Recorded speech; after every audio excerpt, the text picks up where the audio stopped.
In most manga and anime, attack names have a surprising amount of thought put into the original Japanese.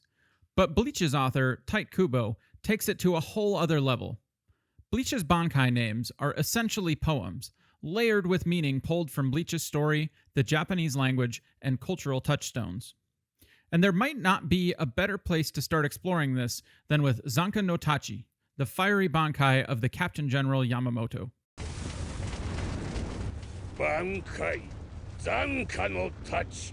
Old Man Yama's Bankai isn't just one name. It's a 4-part poem of devastating power, telling a story across east, west, south, and north.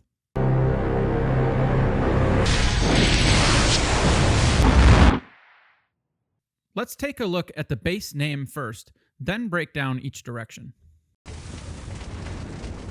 Bankai, Zanka no Tachi. This name is made up of 3 parts. Let's take them in order. Zanka. Zanka is written with 2 kanji, zan, meaning remainder or remnant, and ka, meaning fire.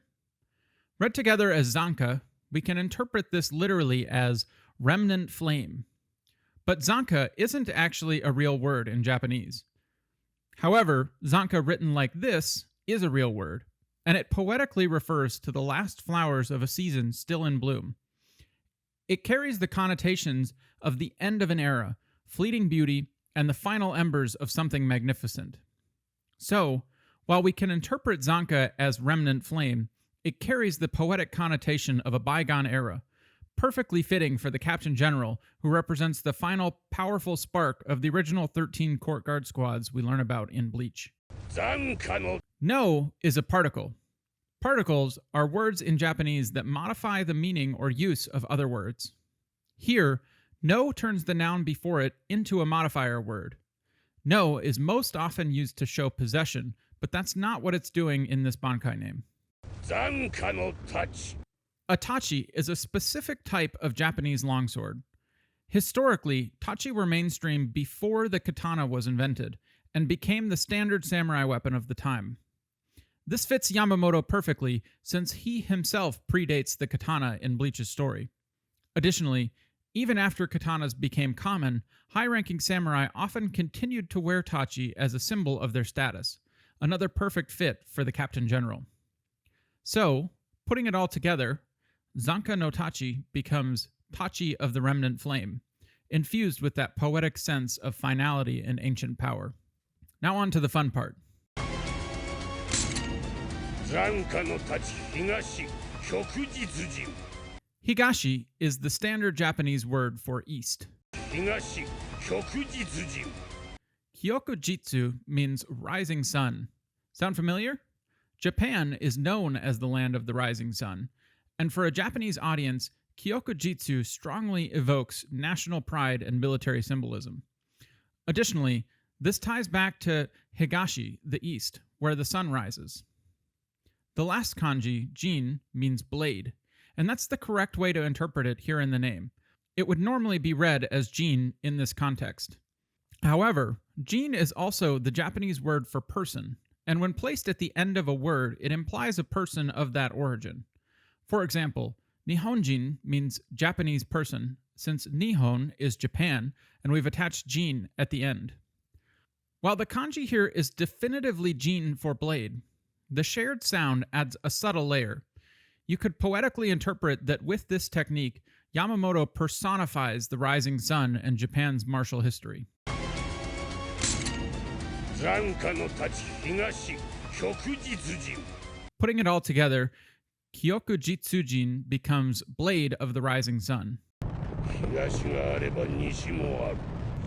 Zanka no Tachi, Nishi, Zanjitsu Gokui. Nishi is the standard Japanese word for west. Nishi, Zanjitsu Gokui. Zanjitsu Gokui is pretty tough to interpret. To make it easier, we'll take it backwards. Gokui means prison clothes or prison garb. This is a standard Japanese term, no hidden meaning here. Zanjitsu is less standard. Notice zan again. It still means remnant or lingering, and jitsu here means sun. So zanjitsu is literally remnant sun. As the technique of the West, this strongly implies the setting sun, the lingering light at the end of the day, a direct counterpart to the East's rising sun. 西残日極意 Putting that all together gives us Remnant Sun prison garb. The poetry isn't in wordplay here, but in symbolism. We could interpret Remnant Sun prison garb to be a symbolic representation of the remaining power from the criminal era of the court guard squads 1,000 years ago.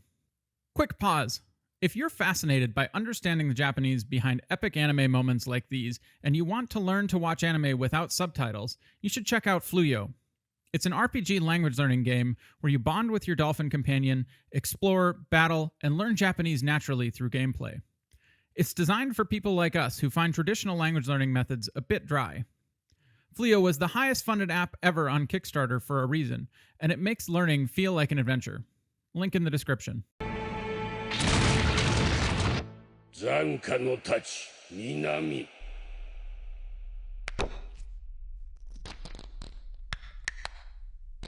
かか10万億死大僧人 Minami is the standard Japanese word for south. かか10万億死大僧人 Okay, deep breath. Kaka Jumano Kushi Dai Sojin is a bit of a tough level up from our other Japanese. But if we take it one step at a time, it isn't too tough. かか10万億死大僧人 Kaka literally means fire, fire, but you can interpret it as something more like blazing fire. Jumano-ku translates literally to 10 trillion, but we can assume it essentially means all or every, but on a grand scale. Shi represents death, and when it's attached to the end of Jumano-ku, we can interpret Jumano-kushi to mean 10 trillion dead, or the great number of dead. In Dai Sojin, Dai means grand or great, So means funeral, and Jin means formation. So Dai Sojin is literally grand funeral formation. Putting that all together literally gives us blazing fire, 10 trillion dead, grand funeral formation. There aren't any particles. Those are the modifier words we talked about that help us translate more literally. So we just have to decide based on context. That happens a lot in Japanese.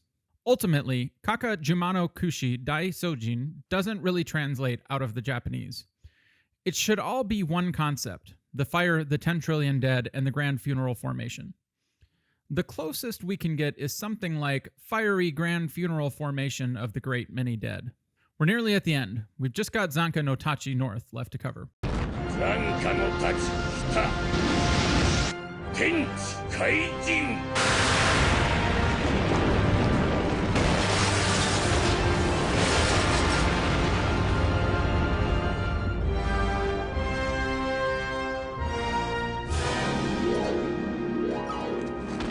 Kita is the standard Japanese word for north. Zanka no Tachi Kita Tenchi Kaijin Tenchi is written with the characters for heaven and earth, which poetically represent the world when put together.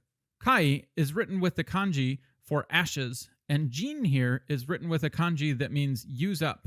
It's often used as a suffix to represent an end. Taken together, that makes Tenchi Kaijin the ashen end of heaven and earth. Zanka no Tachi Kita Tenchi Kaijin. Since this is the final part of Yamamoto's Bankai, it's a fitting name. So there you have it.